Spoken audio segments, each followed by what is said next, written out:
Hello everyone. One of the countries that has contributed significantly to China's wealth and prosperity is none other than the United States. This may sound a bit illogical at first, but it's true. In the 1970s, the US and China went from being enemies to friends as they joined hands to fight against the Soviet Union. Their relationship grew increasingly close when Deng Xiaoping came to power. Known as the architect of modern China, he made a particularly good impression on the US when he launched the 1979 invasion of Vietnam.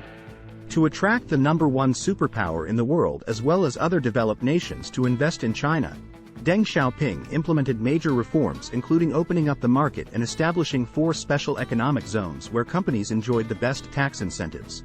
Right after announcing this plan, companies from overseas, mostly the US, poured money into building headquarters in China. The first were Coca-Cola, IBM, General Electric, Motorola and several other major corporations. Within a decade, these companies were reaping increasingly large profits thanks to the gigantic consumer market offered by the world's most populous country. At the same time, China was transforming itself from an impoverished nation into one with immense potential for rapid development. This created an irresistible appeal for foreign investors. Right after the collapse of the Soviet Union in 1991, U.S. direct investment in China skyrocketed from $217 million to $2 billion in just 1 year. Major corporations like Boeing, Microsoft and Procter & Gamble built their China headquarters, turning the country into one of the world's busiest business hubs. Economic ties between the two countries quickly blossomed when George W. Bush took office. He made trade with China top priority, whereas in the 1990s, the U.S. had imposed some trade restrictions on China due to the Tiananmen Square massacre aftermath. Upon taking office in 2001, Bush lifted all those barriers. Not only the president, but also Fortune 500 companies and the U.S. Chamber of Commerce enthusiastically supported stronger trade ties with China. Together they proposed normalizing trade relations with China permanently. This meant there would be no quantitative limits on U.S.-China imports or exports. As a result, from 2000 to 2015, Chinese exports to the U.S. increased fourfold. Also, since restrictions were removed, major U.S. multinationals like Apple, Intel, Dell, KFC, Nike, Johnson & Johnson have expanded operations in China one after another, and many more companies followed suit.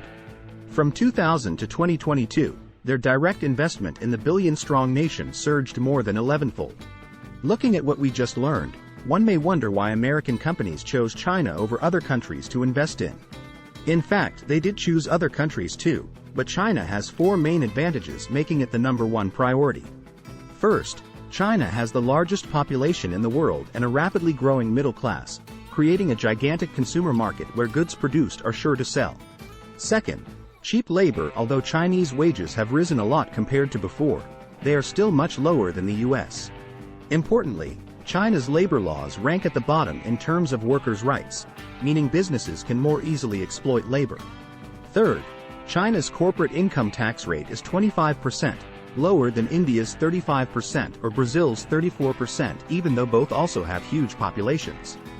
Fourth, China's railway and seaport infrastructure is world-class, facilitating swift and low-cost transportation of goods.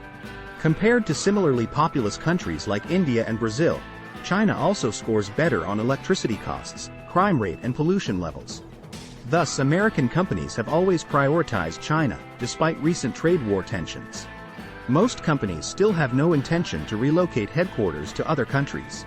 One sad thing for the US is that since doing business with China, many American companies have shifted production activities to the Chinese market. As a result, in 2016, China overtook the US as the world's largest manufacturer. Another bitter pill is that initially, many US companies came to China with the ideal of making lots of money to help their home country maintain superpower status and crush local businesses. However, after many years, that ideal has faded. Today, many major Chinese corporations have caught up with US technology. Backed strongly by the Chinese government, they are striving to regain dominance on home turf.